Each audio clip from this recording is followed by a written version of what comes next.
அதிகப்படியான ஒலி மாசு ஏற்படுவதால் நீர் வாழ்வன உயிருக்கு ஆபத்து.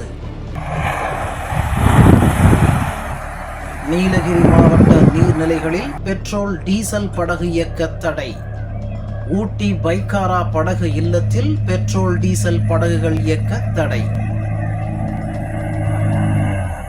மலைகளின் அரசி என்று அழைக்கப்படும் நீலகிரி மாவட்டம் உலக சுற்றுலா வரைபடத்தில் இடம்பெற்றுள்ள மாவட்டமாகும். நீலகிரி மாவட்டத்திற்கு தினமும் தமிழகம், வெளி மாநிலங்கள் மற்றும் வெளிநாடுகளில் இருந்து ஆயிரக்கணக்கான டூரிஸ்டுகள் வருகின்றனர். குறிப்பாக உலக பிரசித்தி பெற்ற பைக்காரா படகு இல்லத்தில் இயக்கப்படும் மோட்டார் படகு, அதி விரைவு படகு, ஸ்கூட்டர் படகு உள்ளிட்ட படகுகளில் படகு சவாரி செய்ய டூரிஸ்டுகள் அதிக ஆர்வம் காட்டி வருகின்றனர்.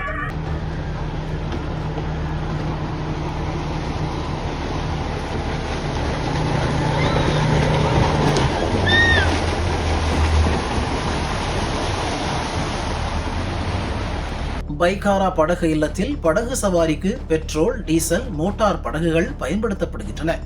இவற்றால் ஒலி மாசு ஏற்படுவதுடன் ஏரி நீரும் மாசடைவது குறித்து சென்னை உயர்நீதிமன்ற சிறப்பு அமர்வு விசாரித்து தீர்ப்பு வழங்கியது.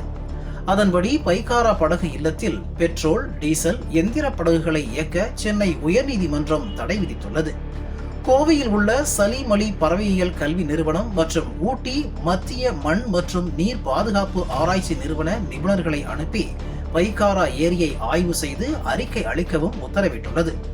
மாற்று ஏற்பாடாக பைக்காரா படகு இல்லத்தில் படிப்படியாக மின்சார படகுகள் அறிமுகப்படுத்தப்படும் என தமிழ்நாடு சுற்றுலா வளர்ச்சிக் கழகம் உறுதியளித்துள்ளது.